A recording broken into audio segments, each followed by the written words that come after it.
ونعوذ بالله من شرور أنفسنا ومن سيئات أعمالنا من يهده الله فلا مضل له ومن يضلل فلا هادي له أشهد أن لا إله إلا الله وحده لا شريك له وأشهد أن محمدا عبده ورسوله وبعد. Ayuhal ikhwah, banyak yang berteori berharap punya, mungkin termasuk kita ya, punya presiden baik, presiden amanah, jujur, syukur-syukur ahlus sunnah, kemudian menteri-menterinya ikut baik, ikut jujur, ikut amanah, ikut ahlus sunnah. Habis itu para gubernur ikut-ikutan baik, jujur, amanah, ahlus sunnah. Habis itu bupati-bupati, wali kota, camat ikut-ikutan jujur, amanah, ahlus sunnah, dan seterusnya sampai ke RT-RT, sampai semua rakyatnya begitu. Kalau teori kan gitu ya, kalau teori ini benar, kalau teori seperti ini benar, jadi mulai itu dari atas, mulai itu dari presiden, dari atasan, lalu kebaikannya itu merembet turun, menular ke bawah, sampai akhirnya rakyat-rakyat jadi baik. Kalau teori ini benar, berarti Nabi Musa orang jelek, iya kan? Iya kan? Nabi Musa orang jelek. Lihat rakyatnya luar biasa biadabnya. Rakyatnya Nabi Musa yang dipimpin oleh Nabi Musa, Bani Israel Yahudi, bangsa kera, bangsa babi istilahnya, luar biasa maksiatnya, luar biasa membangkangnya. Sementara pemimpinnya siapa? Nabi Musa. Nabi Musa wafat, Nabi Harun wafat duluan, Nabi Yusa bin Nun, Nabi Yahya, Nabi Zakaria. Apa ada pemimpin sekaliber Nabi Musa, Nabi Harun, Nabi Yusa bin Nun, Nabi Yahya, Nabi Zakaria? Mana ada? Abu Bakar, Umar kalah, orang Nabi kok. Mana ada manusia sekelas Nabi, sejajar dengan Nabi?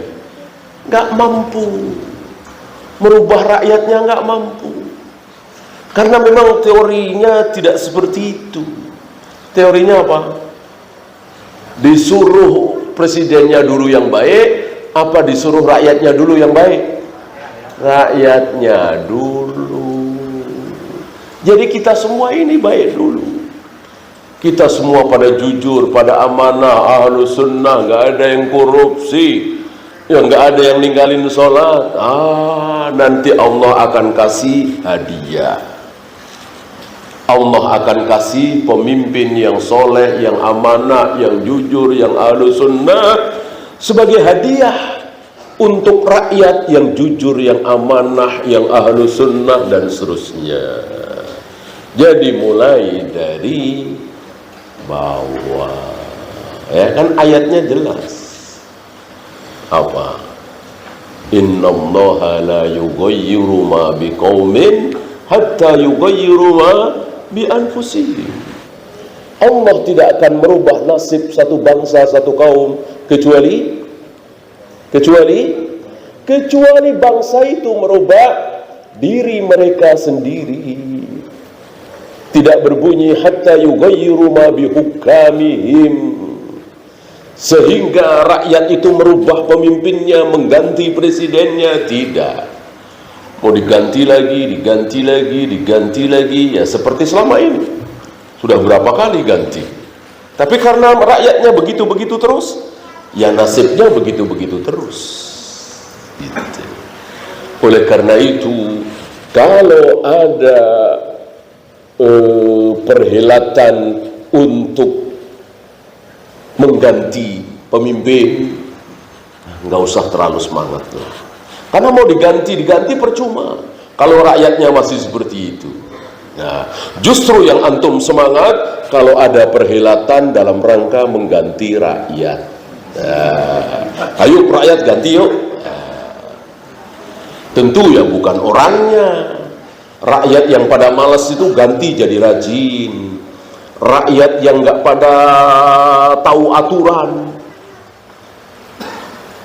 apa istilahnya, buta warna, ya, udah tahu merah, ya, masih terus diterapkan. Bukan melihat lampu, melihat lawan, ya dari situ aja. Yang lawan arah ini siapa coba? Itu rakyat apa pemimpin? Rakyat kan. Mosok mau berharap punya pemimpin yang jujur, amanah, taat aturan, itu cerminan rakyatnya seperti itu. Gimana Allah akan kasih hadiah berupa pemimpin yang taat aturan? Cerminan.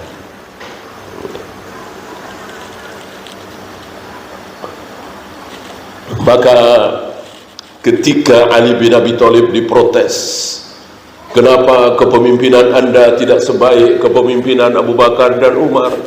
Dengan mudah, dengan enteng, dengan gampang beliau balikin. Kalau kalian ingin punya pemimpin sebaik Abu Bakar dan Umar, mudah, sangat mudah. Apa? Kun rijala Abi Bakrin wa Umar. Jadilah kalian rakyat-rakyat seperti rakyat di zaman Abu Bakar dan Umar. Kenapa Allah pilihkan Abu Bakar dan Umar? Karena yang jadi rakyat adalah Utsman, Ali, Zubair, Tolha, luar biasa soleh-solehnya rakyat hari itu. Nah sekarang Allah pilih aku karena yang jadi rakyat seperti kalian. Itu zaman Ali ya. Gimana zaman hari ini? Ya. Disinilah kita sadar. Jangan bermimpi, jangan berhayal bahwa merubah negara itu dari atas, tidak, tapi dari bawah. Ya. Saya kira berulang kali kita bahas kenapa Presiden Amerika itu dari dulu sampai sekarang, entah sudah berapa puluh, berapa ratus Presiden Amerika, semuanya Nasoro, ya kan? Belum pernah Buddha, belum pernah Hindu, belum pernah Muslim, Nasoro terus. Kenapa? Iya, karena mayoritas rakyatnya Nasoro. Jadi pemimpin itu gimana rakyatnya? Gitu. Indonesia dari Soekarno, Soeharto, Habibie sampai hari ini Muslim semua kan? Belum pernah Buddha, belum pernah Hindu, belum pernah Nasoro, belum pernah Yahudi. Kenapa? Ya karena mayoritas rakyatnya Muslim. Kenapa Presiden Indonesia Islamnya seperti itu? Presiden-presiden Indonesia Islamnya seperti itu ya. Nggak kayak Raja Salman gitu kan, dengar azan asar langsung sholat berjamaah, padahal lagi ngobrol sama siapa waktu itu, Presiden Prancis apa siapa kita pas kunjungan ya, dengar azan asar ditinggal itu sholat berjamaah asar ya. Presiden-presiden kita kan kayaknya belum seperti itu ya. Islamnya ya seperti itu presiden-presiden kita. Kenapa? Ya karena kita Islamnya seperti ini. Mayoritas rakyat kaum muslimin Islamnya seperti itu. Nggak jauh beda dengan presidennya. Ya, yang dengar azan langsung ke masjid salat berjamaah ada sedikit sekali. Entah berapa persen. Saya kira 10% banyak sekali itu. Yang dengar azan langsung meninggalkan pekerjaannya, kesibukannya, dagangannya. Ya, yang ahlus sunnah, yang meyakini sifat-sifat Allah sebagaimana keyakinan Rasul dan para sahabat, yang melaksanakan sunnah, tidak melaksanakan bid'ah, yang bertauhid, tidak syirik, sedikit sekali. Maka sekali lagi, rakyatlah yang bisa merubah, bukan pemimpin. Pemimpin paling bisa merubah hal-hal kecil. Ya, bangun ini, benda matilah. Ya tentu bagus ya. Bangun ini, bangun itu daripada nggak bangun. Artinya merubah manusia sulit. Merubah rakyat sulit. Paling bisa bikin peraturan. Itu pun banyak guyonan dari kita. Peraturan dibikin untuk peraturan dibikin untuk dilanggar, dan itu sudah terjadi di mana-mana ya. Seandainya peraturan betul-betul ditaati, barangkali insya Allah sedikit atau hampir-hampir nggak ada truk mogok di jalan tol, truk sasisnya patah di jalanan karena keberatan muatan. Karena apa? Karena aturan tidak dijalankan. Aturannya kan bagus sekali. Truk masuk jembatan timbang melebihi kapasitas, turunin, kurangin, kan bagus sekali aturannya. Ya, aturannya seperti itu. Truk masuk jembatan timbang, kelebihan muatan, salaman, ya, ngemel. Siapa yang pengen ngemel siapa? Kalau bukan sopirnya, ya kan? Kan dia salah. Orang kapasitas 2 ton misalnya, ini 3 ton setengah, kan luar biasa. Kapasitas ke atasnya 1,5 meter, ini 3 meter, kan jelas salah. Ya. Ketika mau ditilang, diturunin, minta maaf, salaman, baik-baik bener ya. Minta maaf, salaman, saling memaafkan, maaf lahir batin ya. Padahal ada aturannya seperti itu. Siapa ini kalau bukan rakyat? Maka jangan berharap, rubahlah. Nah, dengan banyaknya majelis ilmu, dengan banyaknya dakwah, dengan banyaknya majelis-majelis taklim, justru ini yang membuat kita berharap. Ini perubahan itu dari sini. Ya, lihat saja. Bukan 1-2 yang sudah mulai keluar dari bank ribawi, ya kan? Bukan 1-2 yang nggak mau masukin tender lagi ke beberapa instansi. Kenapa? Nggak mau nyuap. Bukan 1-2. Gara-gara apa? Gara-gara ngaji. Gara-gara ngaji, nggak ada gara-gara ikut partai Islam, nggak ada ya. Semenjak saya ikut anggota partai Islam ini, saya nggak mau ikut tender lagi. Belum pernah dengar saya kira yang kayak ya, belum pernah dengar. Gara-gara ngaji. Menjadi baik itu gara-gara ngaji. Dia datang ke majelis ilmu, dinasihati oleh ustadz-ustadznya. Saya kira bukan hanya ustadz salaf juga yang menasihati ini kan masalah syahwat kan. Yang bukan salaf juga tahu. Sogok sana, sogok sini, suap sana, suap sini, haram. Alhamdulillah, bukan 1-2 yang sudah mulai meninggalkan musik, meninggalkan rokok, memanjangkan jenggot. Bukan 1-2 kan? Itu semua gara-gara ngaji ya, maka berharaplah dengan pengajian-pengajian. Kalau para pejabat tahu, kalau para menteri tahu, kalau para penguasa tahu, terima kasih mereka dengan pengajian-pengajian ini. Penghematan uang negara besar-besaran gara-gara pengajian. Sadar, ini dosa, ini haram, ini batil, ini ada ancamannya. Ulang riba saja yang diperbolehkan oleh negara, kita nggak mau. Anak-anak ngaji kan nggak mau riba. Padahal negara memperbolehkan kan riba. Karena takut dosa, takut dikutuk, dilaknat, takut nanti baru saja dibangunkan dari kuburnya langsung ditantang oleh Allah. Khudh min silah, ambil senjatamu, kita perang. Bayangkan, baru bangun tidur, nggak pakai pakaian apapun, boro-boro senjata. Allah nyuruh dia cari senjata, kita perang. Yang nantang Allah Rabbul Alamin. Kayak apa rasanya? Itu bagi para pemakan riba. Allah menantang perang terhadap orang-orang yang tidak mau berhenti dari makan riba. Waliyadzubillah. Itu yang kita takuti. Dengan takut ancaman Allah di akhirat, dengan takut neraka, takut adab kubur, maka dunianya luar biasa. Harta negara dikeruk, korupsi miliaran bahkan triliunan. Gara-gara apa? Gara-gara nggak takut siksa kubur, nggak takut nanti timbangan di mizan, nggak takut melewati sirat nanti aku selamat apa tidak, sampai ke surga apa terjerumus ke jahanam. Dia nggak takut, nggak mikir ke situ. Maka dia korupsi, dia ambil uang negara, uang rakyat, miliaran, triliunan. Gara-gara itu.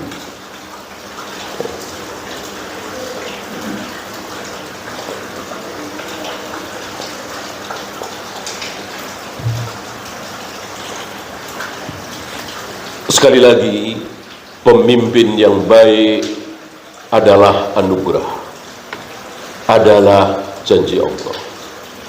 Di surat An-Nur misalnya, wa'adallahu alladhina amanu minkum wa 'amilus shalihat la yastakhlifannahum fil ardh. Allah berjanji kepada orang-orang yang beriman dan beramal soleh. Lihat, jangan lupakan dua hal ini, beriman dan beramal soleh. Allah berjanji.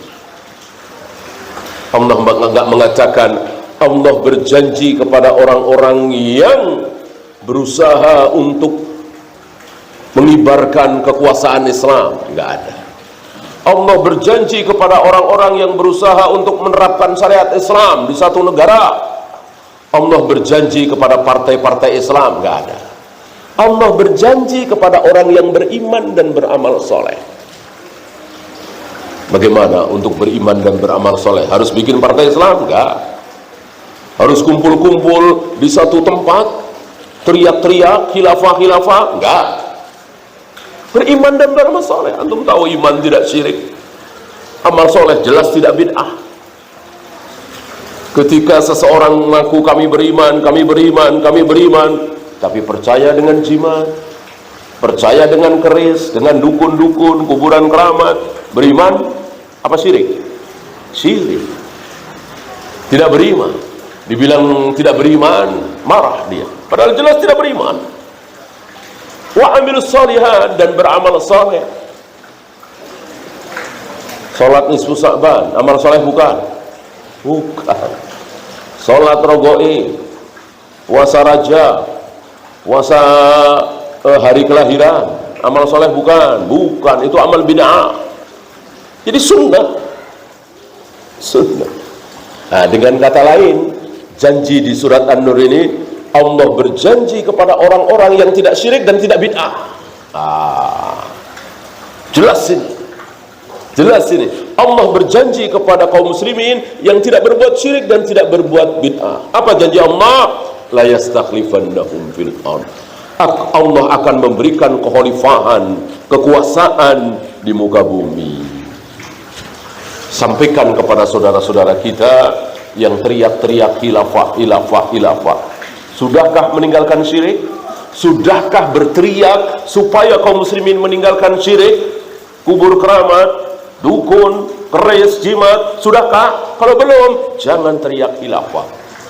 Karena kekhalifahan akan Allah berikan kepada kaum muslimin yang mayoritasnya jauh dari syirik, jauh dari bid'ah. Sementara mereka alergi ngomong syirik, ngomong bid'ah. Kalau kami ngomong bid'ah, pecah persatuan. Jelas kan? Banyak yang tersinggung. Sebagaimana hari ini. Kalau tersinggung, pecah, kita tidak bersatu. Padahal untuk mendirikan kekhalifahan harus bersatu dulu. Lihat. Janji Allah nggak ditengok. Janji Allah nggak diyakini. Janji Allah nggak digigit dengan gigi geraham. Apa iya Allah berjanji akan memberikan kekhalifahan kepada kaum muslimin yang bersatu? Enggak. Enggak. Kepada kaum muslimin yang beriman dan beramal soleh, kepada kaum muslimin yang tidak syirik dan tidak bid'ah. Bukan kepada kaum muslimin yang bersatu berangkulan, bersatu padu, saling asa, saling asih, saling asuh, saling memaafkan. Walaupun yang di sini anti kuburan keramat, ini hobi kuburan keramat, nggak apa-apa, bersatu berangkulan. Yang ini anti maulid, yang ini hobi maulid, nggak apa-apa, bersatu berangkulan. Yang ini anti tahlilan, yang ini hobi tahlilan, nggak apa-apa, berangkulan. Nanti akan bersatu, kemudian mencapai kekhalifahan, menginjak-injak ayat. Nggak percaya dengan ayat. Allah berjanji kepada kaum muslimin yang jauh dari syirik dan bid'ah. Dan sudah ada contoh kan? Sudah ada contoh. Apa kita nggak ngelihat Saudi misalnya? Ya kan? Jauh insya Allah dari syirik, dari bid'ah. Mungkin antum pernah dengar ada seorang pembantu laki atau perempuan, saya kira perempuan ya, yang mau dihukum mati di sana. Entah dari Indonesia atau dari Filipina. Kenapa? Kenapa? Kedapatan membawa jimat. Luar biasa. Kedapatan membawa jimat, dihukum mati. Dan Aisyah pernah, ini Rasul sudah wafat ya, sepertinya Abu Bakar sudah wafat. Aisyah pernah mengusulkan, memerintahkan, yang mengusulkan, beliau kan bukan khalifah, bukan pemimpin, untuk membunuh para dukun. Hukuman yang paling tepat bagi para dukun adalah hukuman mati. Karena ini lebih membahayakan dari pelacur, dari germo, dari pemabuk, dari penjudi. Dukun lebih berbahaya, merusak akidah, merusak akidah kaum muslimin. Bid'ah insya Allah tidak ada di sana, atau sedikit sekali. Kita nggak dengar ada muludan di sana, ada tahlilan di sana, ada salawatan di sana, salawat nariyah, nggak ada di sana. Walillahilham, Allah berikan kemakmuran yang luar biasa. Allah berikan kekayaan yang luar biasa. Ya, bandingkan dengan negeri-negeri muslim yang lain termasuk negeri kita. Luar biasa miskinnya. Saudara-saudara kita yang hidup miskin tidak terhitung. Rupanya benar janji Allah sedang kita saksikan. Ya.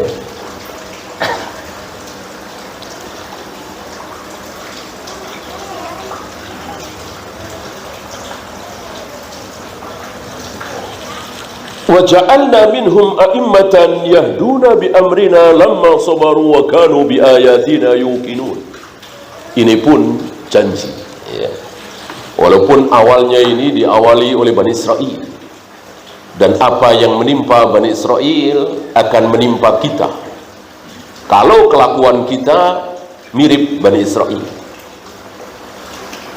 Bahkan Nabi mengatakan, seandainya di antara Bani Israel Yahudi ada yang menzinai ibunya, maka pasti ada di antara umatku yang akan menzinai ibunya. Artinya apa? Kelakuan Yahudi akan ditiru oleh kaum muslimin, kecuali kaum muslimin yang dirahmati oleh Allah. Apa coba? Kelakuan Yahudi yang tidak ditiru oleh kaum muslimin. Ya, hari ini. Adapun sahabat jauh sekali sifat sahabat dengan sifat Yahudi, jauh sejauh-jauhnya, sangat jauh. Nah, hari ini kita saksikan sebagian saudara-saudara kita kelakuannya mirip-mirip dengan Yahudi, Bani Israel.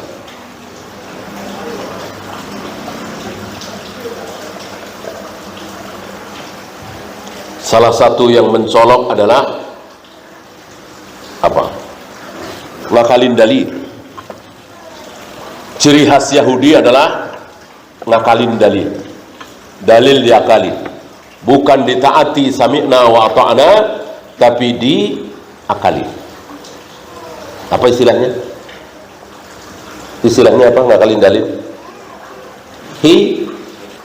Hilah. Hilah, kan masuk bahasa Indonesia, berkilah. Ngakalin dalil. Kalau para sahabat, para nabi, para rasul ada dalil sami'na wa ata'na.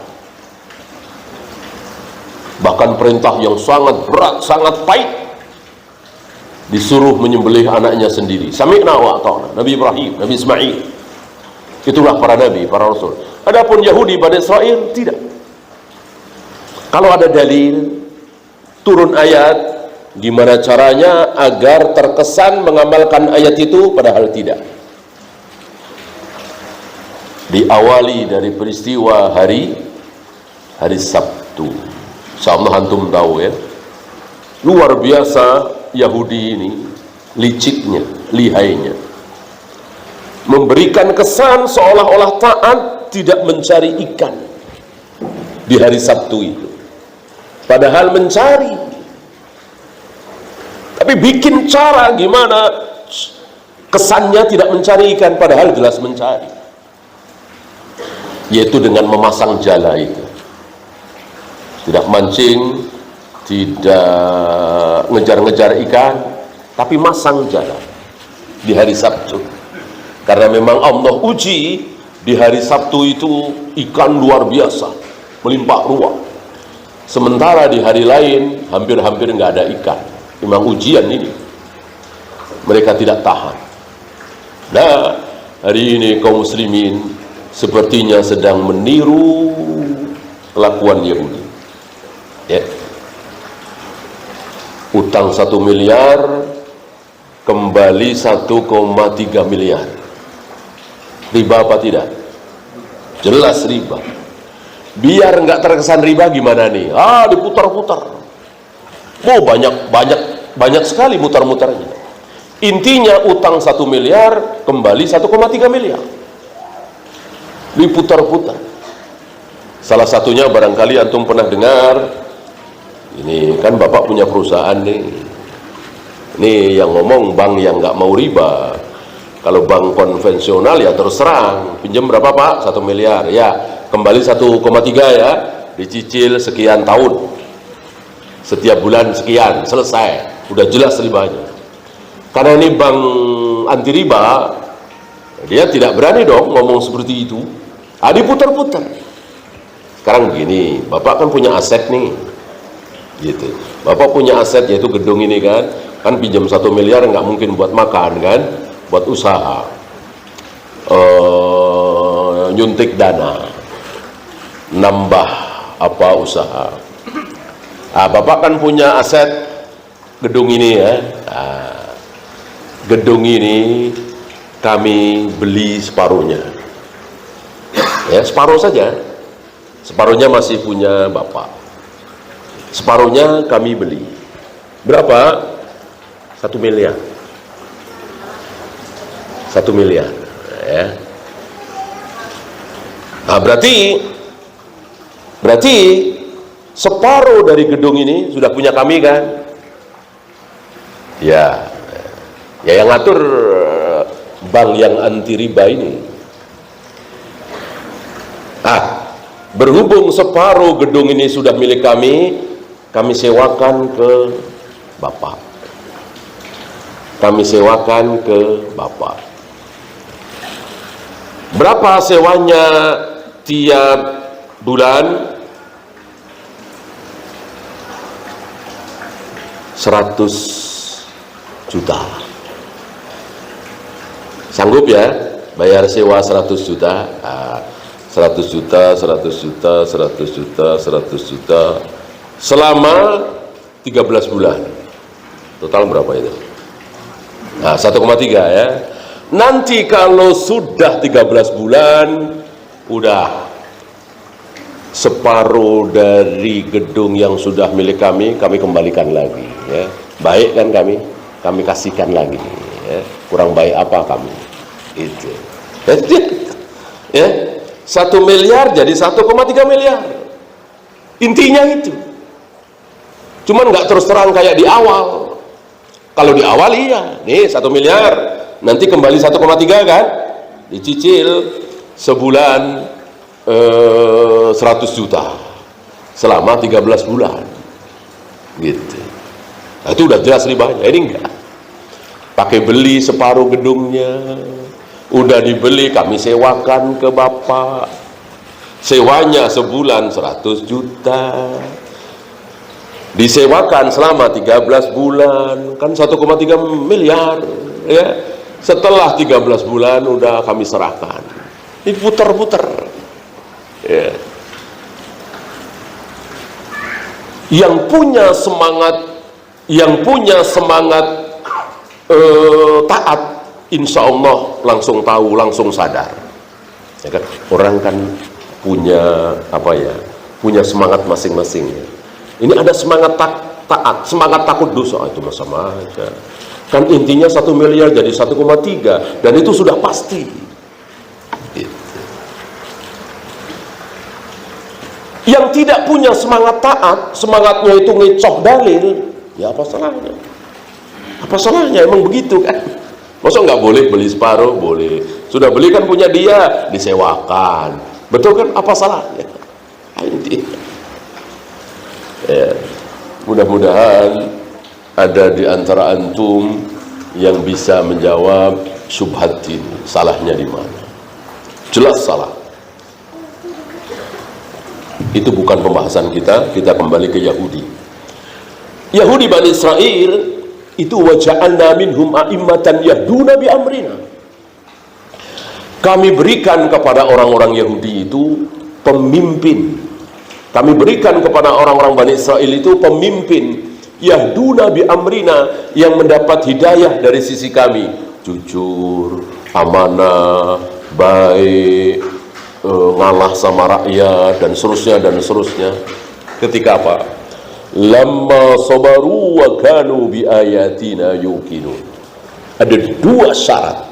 Apa yang pertama? Lamma sabaru, ketika mereka sabar, ketika para rakyat sabar. Wa kanu bi ayatina yuqinun, yakin. Maka Salim bin Id Al-Hilali mengatakan, sabar dan yakin apabila dinikahkan akan melahirkan anak. Sabar dan yakin apabila dinikahkan akan melahirkan anak. Siapa anaknya? Anaknya apa? Presiden, raja, khalifah, pemimpin, penguasa yang jujur, amanah, baik, memikirkan rakyat, ahlu sunnah, dan seterusnya. Pada dalil ini, wa ja'alna minhum a'immatan yahduna bi amrina lamma sabaru wa kanu bi ayatina yuqinun.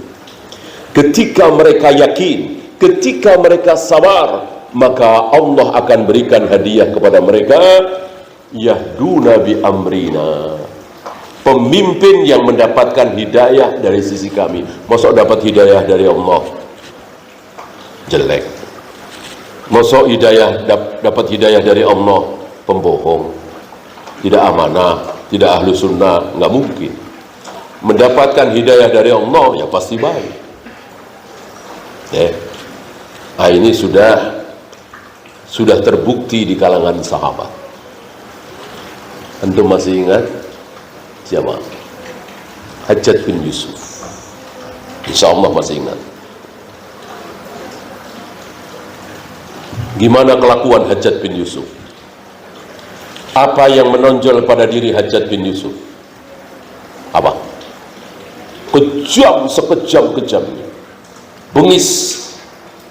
Entah berapa ribu kaum muslimin yang dipenggal lehernya oleh Hajjaj bin Yusuf. Sampai Hasan Basri pernah mengatakan begini. Hasan Basri sezaman dengan Hajjaj bin Yusuf, seorang ulama besar dari kalangan tabi'in. Seandainya nanti masing-masing umat, masing-masing generasi berlomba di hadapan Allah untuk menyerahkan orang terdolim di masanya, nanti kita serahkan Hajjaj bin Yusuf, maka kita menang, kita juara 1 gitu. Ini ucapan halus betapa zalimnya, betapa kejamnya, bengisnya Hajjaj bin Yusuf. Sa'id bin Jubair, ulama dari kalangan tabi'in, penggal lehernya. nggak tanggung-tanggung cucunya Abu Bakar, anaknya Zubair bin Awam dan Asma binti Abu Bakar. Siapa? Abdullah bin Zubair, yang sering ditimang-timang oleh Aisyah. Aisyah berarti bibinya kan anaknya Asma. Digantung, disalib dekat Ka'bah. Panjang ceritanya. Menarik kekuasaan Abdullah bin Zubair. Abdullah bin Zubair awalnya berkuasa. Ini setelah perginya Husain, berangkatnya Husain, panjang ceritanya.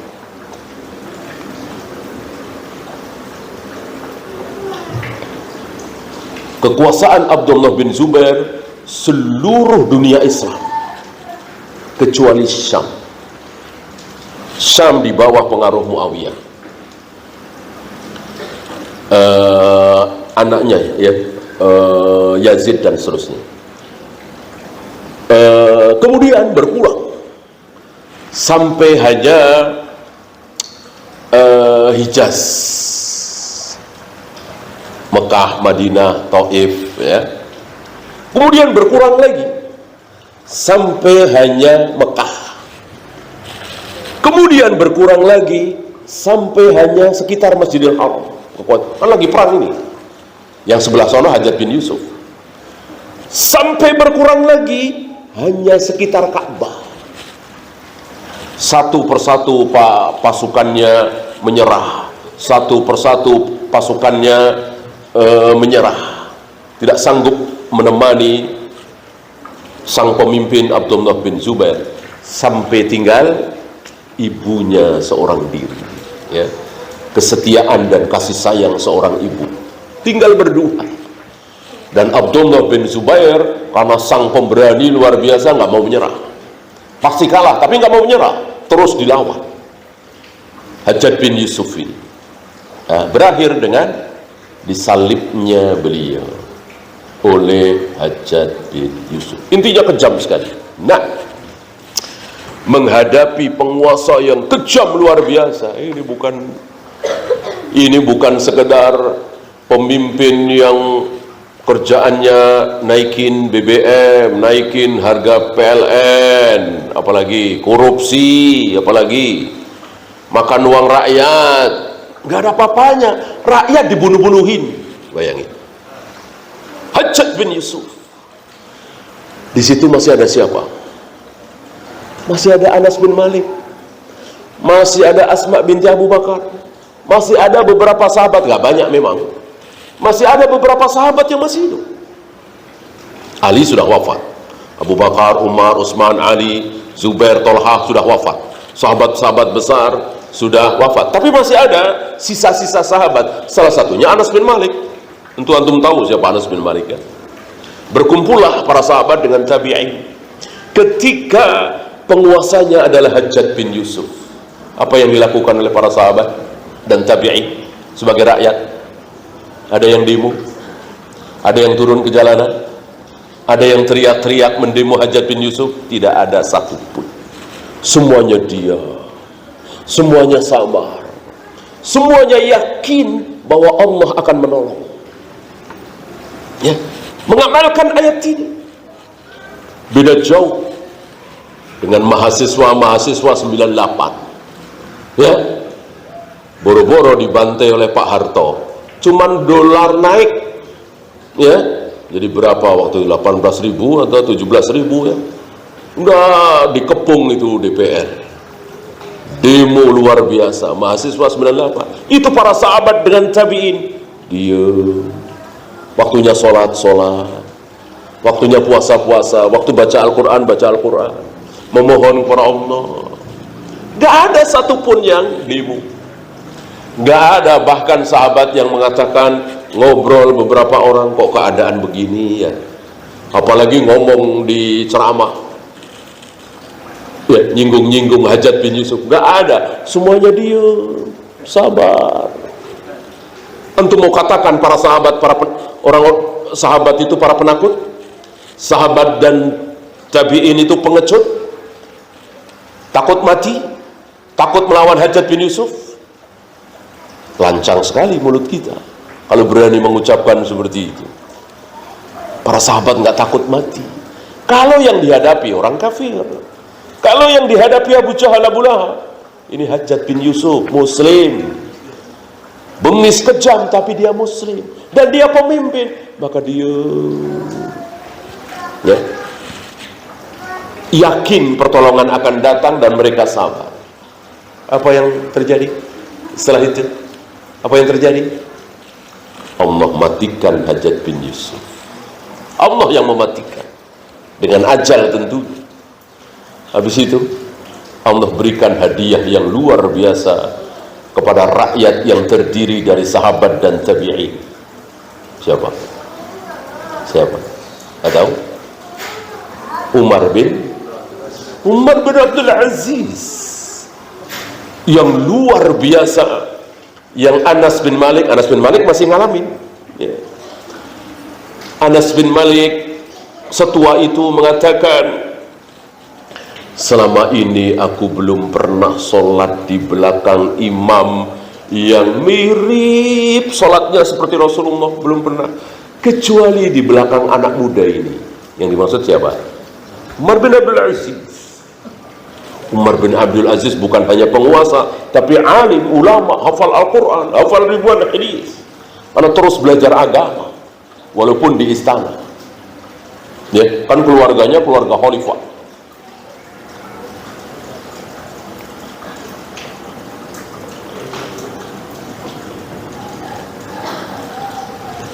Dan antum tahu apa yang terjadi pada diri Umar bin Abdul Aziz dan kekhalifahan dan rakyatnya? Sepertinya sudah disabdakan oleh Nabi SAW. Tidak akan datang hari kiamat, artinya sebelum kiamat tiba. Ya, sebelum kiamat tiba kan nggak harus setahun 2 tahun ya, bisa ratusan tahun, 1000 tahun, artinya sebelum kiamat akan terjadi di mana harta melimpah ruah, harta kaum muslimin melimpah ruah. Para imam mengatakan ini terjadi di zaman Umar bin Abdul Aziz. Di zaman Umar bin Abdul Aziz, para amil zakat kebingungan. Bingung apa? Bingung nyari mustahik, bingung nyari orang yang berhak menerima zakat. Fakir, miskin, gharim, Ibnu Sabir, cari-cari ini kemana? Mana? Nggak ada orang fakir, nggak ada orang miskin, saking makmurnya. Sementara harta Baitul Mal numpuk-numpuk. Para amil zakat kebingungan. Sama sih, amil zakat sekarang kebingungan juga. Ya. Tapi bukan bingung nyari mustahik, bingung nyari muzaki, bingung nyari orang yang harusnya bayar zakat. Ya. Ini yang pada bayar zakat kemana?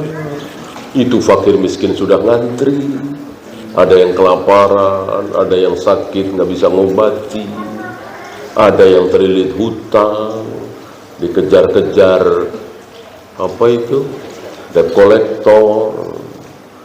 Ini wajib zakatnya pada kemana? Bingung juga, cuman kebalik bingung. Iya. Umar bin Abdul Aziz, yang kata Imam Ahmad apa? Masih ingat?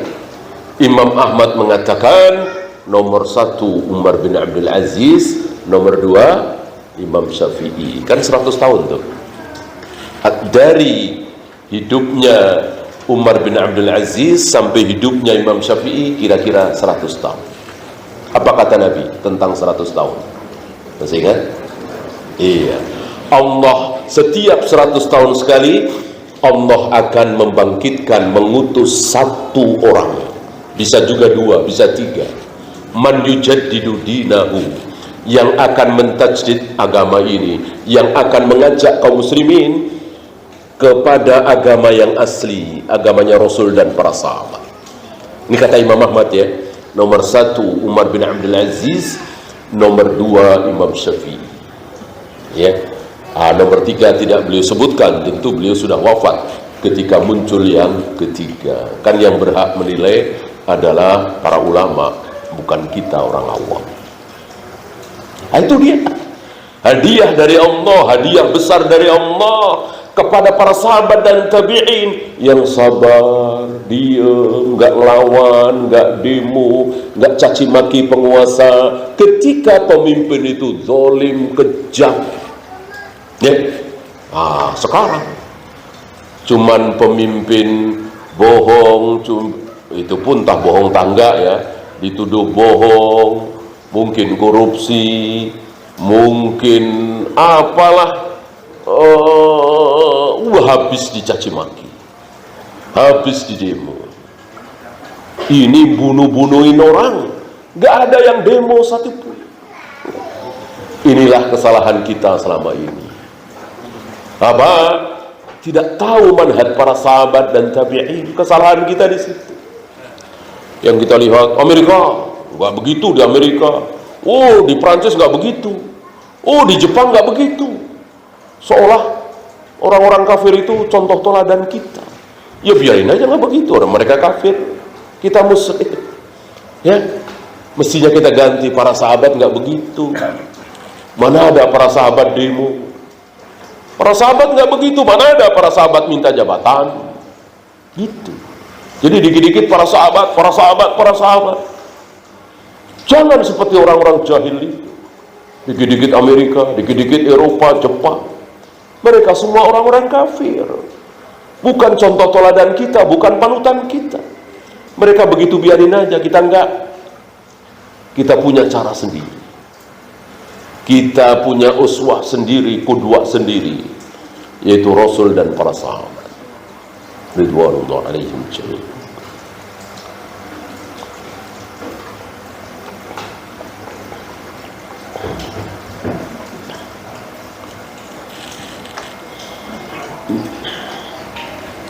Kemudian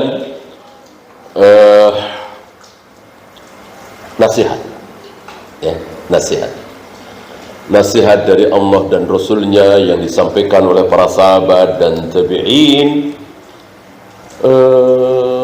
Kalau kita ingin memperbaiki pemimpin, tentulah ya,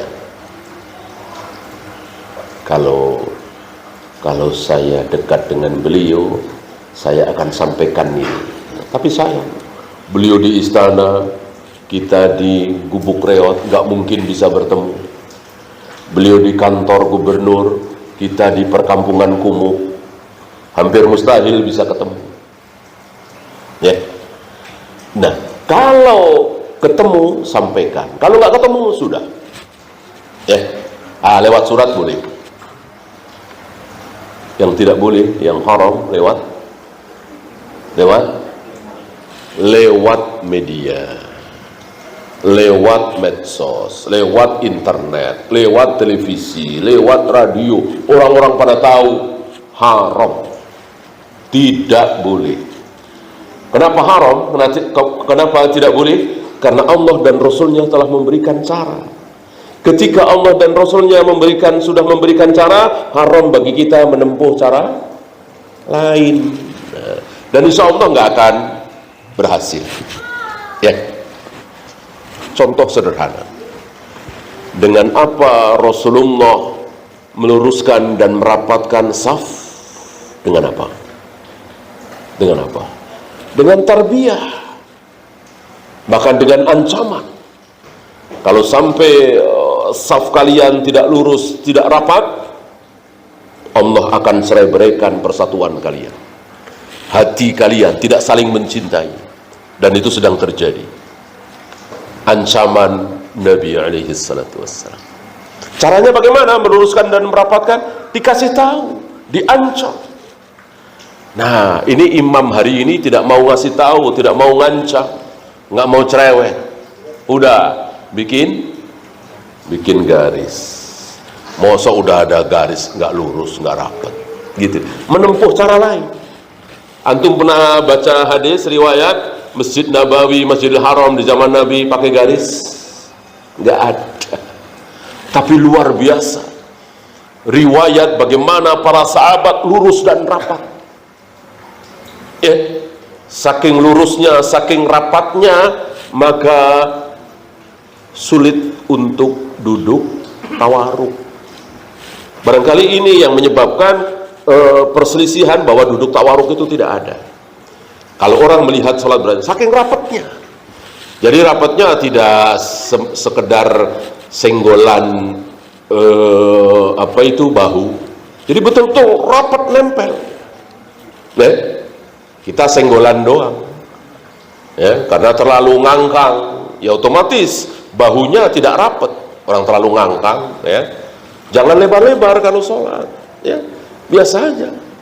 Nah, banyak ikhwan kita sholat terlalu ngangkang, ya nanti nggak rapat pundaknya.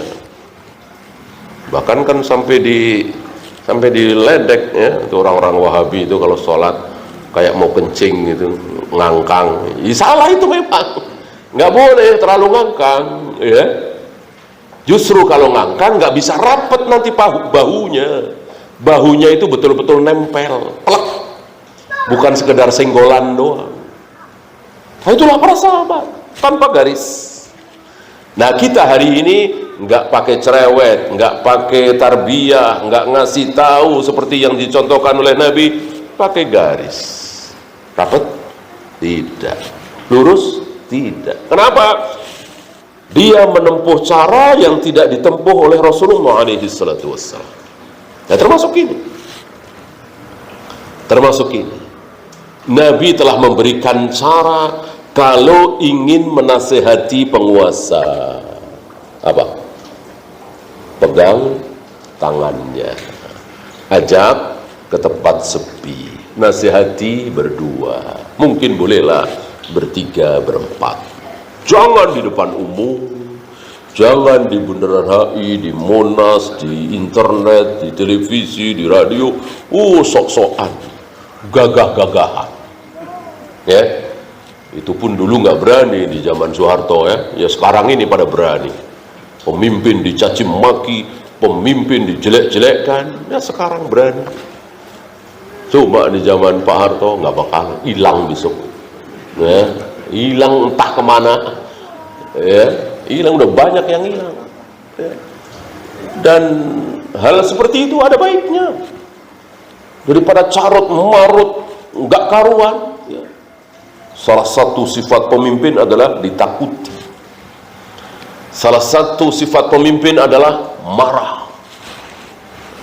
Salah satu sifat pemimpin adalah menghukum, ya. Nah, saudara-saudara kita ini tidak menempuh cara Nabi, menempuh cara lain. Betul menasehati, tapi di internet, di radio, di televisi nggak berhasil. Dan haram tentunya, sekali lagi.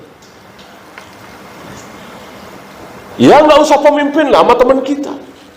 Kita tahu teman kita misalnya masih suka minum khamar. Kita ingin menasehati, ya, di depan umum bisik-bisik. Bisik-bisik kan pas berdua. Janganlah dosa nggak baik, haram, nanti begini. Berdua, bukan di depan umum. Itu orang biasa, gimana pemimpin? Ya.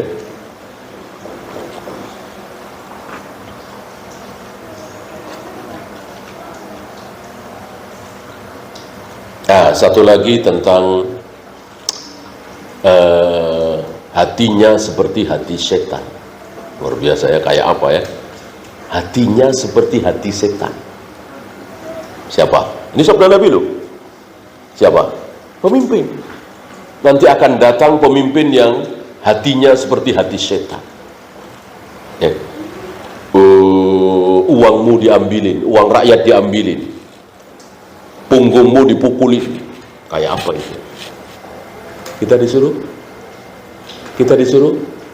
Kita disuruh sabar, ya. Tas'alunallaha alladzi lakum. Mintalah kepada Allah apa yang menjadi hak kalian. Berarti Allah sedang nunggu-nunggu doa kita nih. Kalau pemimpin kita zalim, pemimpin kita fajir, pemimpin kita korup, dan seterusnya. Allah sedang menunggu-nunggu doa kita, maka pergunakan. Berdoalah kepada Allah, mintalah kepada Allah. Insya Allah dikabulkan. Sebagaimana para sahabat dan tabi'in saat bersabar dipimpin oleh Hajjaj bin Yusuf. Wallahu a'lam. Ya, ada pertanyaan, silakan.